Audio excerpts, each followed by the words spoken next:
Welcome to Modern Farm Business Podcast. This podcast is designed to help the farm leader bring their business to the next level. We'll cover everything from leadership and finance to strategy and planning. I'm your host, Dean Hefta. Today, we're talking about stress. Now, when you hear that word, your first reaction might be negative. That stress is bad. It's something to be avoided in our life. But stress is simply how we respond to changes in our environment. And stress can be good and even healthy for us, as well as unhealthy and really can hurt our performance. As leaders, we're in a position where problems, opportunities, and decisions end up right at our doorstep. Each of us will respond a bit differently to those challenges, and how we deal with stress has a huge influence on the culture of our business and the performance of our team. So let's dig into understanding stress so as leaders, we can better manage it. So I mentioned stress relates to change, or you could say that imbalance in our environment. That doesn't mean it's bad. In fact, a majority of stress in our life and in the world is a positive thing. Let's look at our bodies. The only way we can strengthen and grow our muscles is by introducing stress. By lifting weights, the strain yields a strengthening effect in our tissue. Look at our lives.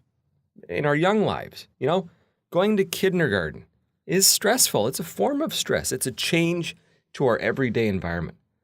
But the experience helps us to learn new social skills and how to function in groups. It's different and stressful in that moment, but kept in context and the longer-term vision, it's really a healthy stage of development.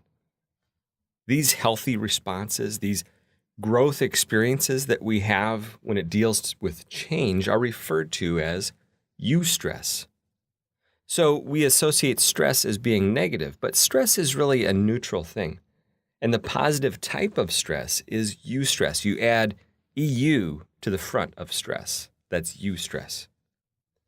Often what we consider to be a positive stress or eustress has nothing to do with the actual event. It has everything to do with our interpretation and response to the event.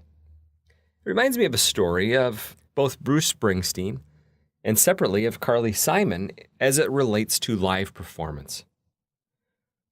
Carly Simon, at the height of her popularity, was known for her stage fright, her anxiety when it came to performance.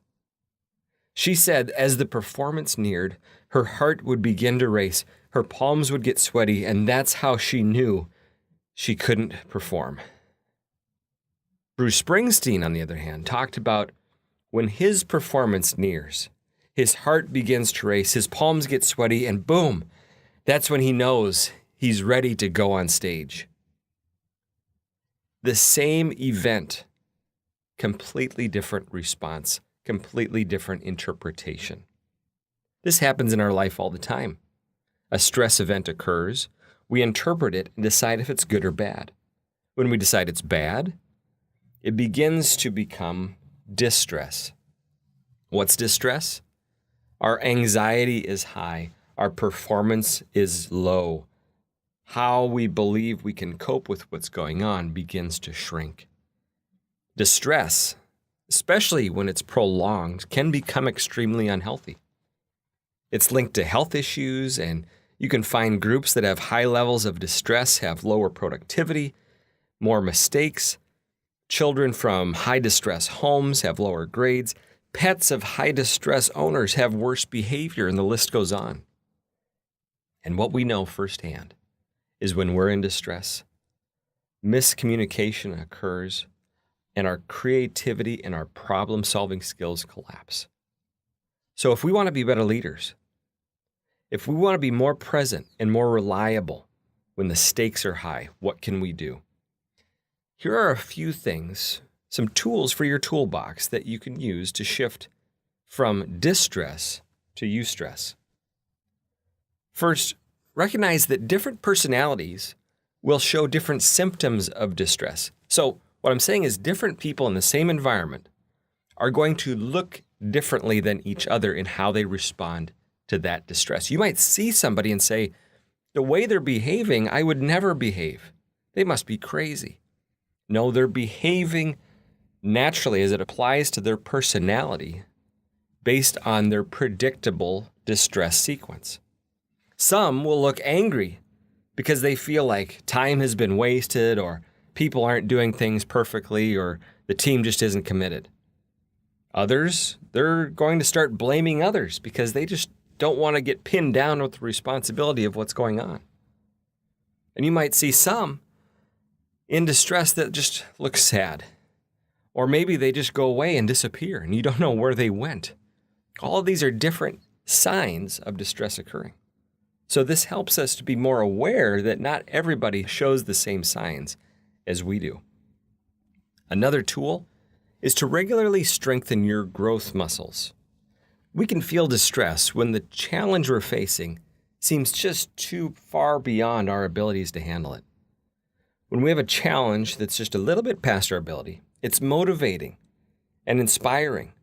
But if it goes too far, it turns into fear. Think of public speaking. Maybe giving a presentation in front of your local Rotary Club might seem challenging, but yet doable. But if you don't have any public speaking experience and you're informed all of a sudden that you have to present in front of 15,000 people at a convention, it seems impossible.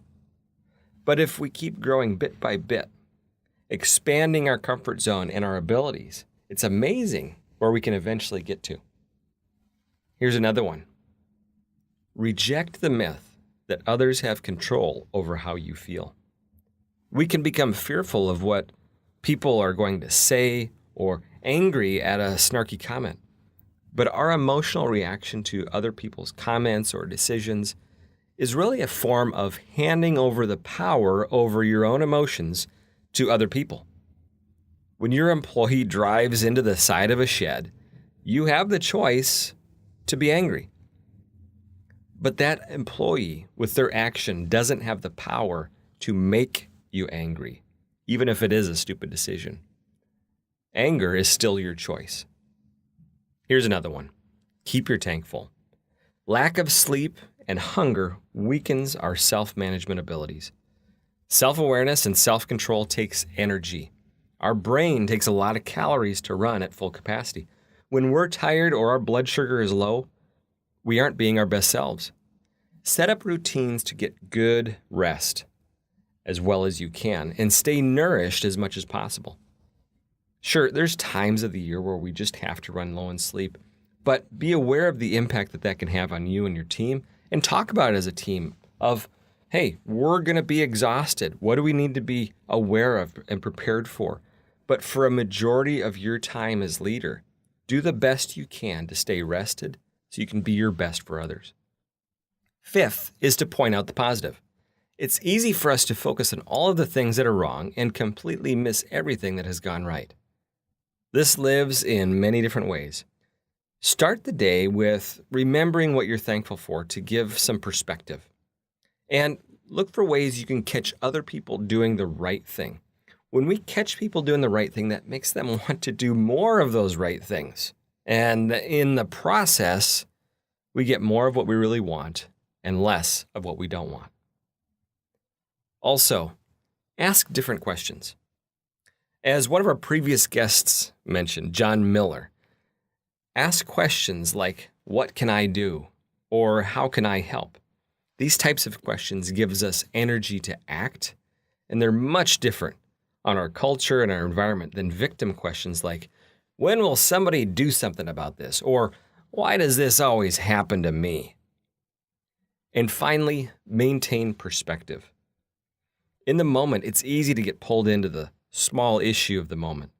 The dent in the car, the missing tool, the driver that got lost. But when you zoom out and remember why you're doing what you're doing, what you're working to create, or whether you'll look back in 5 years on this moment and even remember it, perspective gives us power. So as you go about your role as leader, encountering challenges, taking on opportunities, remember that the only way you grow is through embracing the positive results of stress. Keep in mind that it is always in your power in how you respond to a new situation. seeing them as positive eustress or negative distress. My challenge for you is to look for a situation this week where you would normally view it as negative and distressing.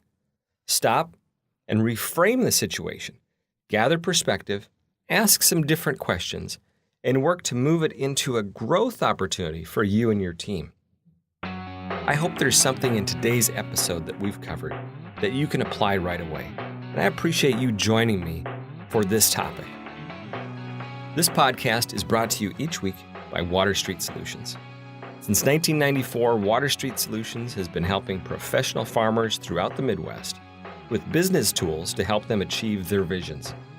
From commodity marketing to financial analysis, farm insurance to tax preparation, Water Street Solutions tailors their approach to the needs of the client. You can find more resources and information at waterstreetconsulting.com.